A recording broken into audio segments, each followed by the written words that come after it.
अभी आपको बताएं कि कराची में मैट्रिक के इम्तहानात के दौरान इम्तहानी मराकज़ लोड शेडिंग से मुस्तस्ना करार दे दी गया। लियारी में सुबह और दोपहर की शिफ्ट में इम्तहानी मराकज़ में बिला तात्तुल बिजली की फराहमी जारी है।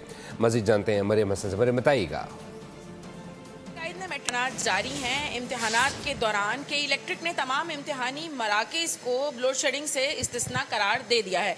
लियारी के ही एक इम्तहानी सेंटर में हम मौजूद हैं, जहां पर इस वक्त स्टूडेंट्स जो हैं वो अपना केमिस्ट्री का पेपर जो है वो अटैम्प्ट कर रहे हैं और इस वक्त भी यहाँ पर बिजली दस्तयाब है और तमाम बच्चे सुकून के साथ बैठकर जो है अपना पेपर दे रहे हैं।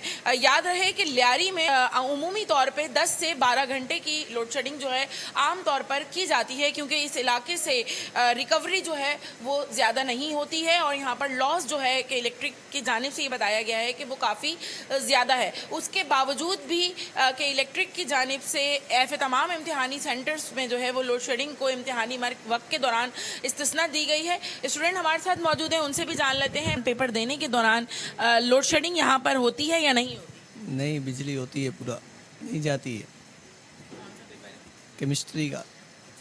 केमिस्ट्री का पेपर जो है वो स्टूडेंट अपेयर कर रहे हैं। एक और स्टूडेंट हमारे साथ मौजूद है, उनसे बात कर लेते हैं। बेटा आप बताइएगा कि आज तीसरा पेपर है आप लोगों का यहाँ पर इसी सेंटर में, क्या लोड शेडिंग हो रही है पेपर्स के दौरान? नहीं हो रही है। आज तीसरा पेपर है केमिस्ट्री का, लोड शेडिंग नहीं हो रही है। यकीनन तीसरा पेपर जो है वो स्टूडेंट दे रहे हैं लियारी के इसी इम्तिहानी सेंटर में, जहां पर आम तौर पे 2.5 से 3 घंटे की लोड शेडिंग 1.5 के घंटे के वक्फे के बाद जो है वो की जाती है। लेकिन इम्तिहानात के दौरान के इलेक्ट्रिक की जानिब से खुश आइन बात जो हम देख रहे हैं वो ये है कि इम्तिहानी मराकज़ में इम्तिहानी वक्त के दौरान लोड शेडिंग जो है वो नहीं की जा रही है और बिजली हम वक्त दस्तयाब इम्तिहानी मराकज़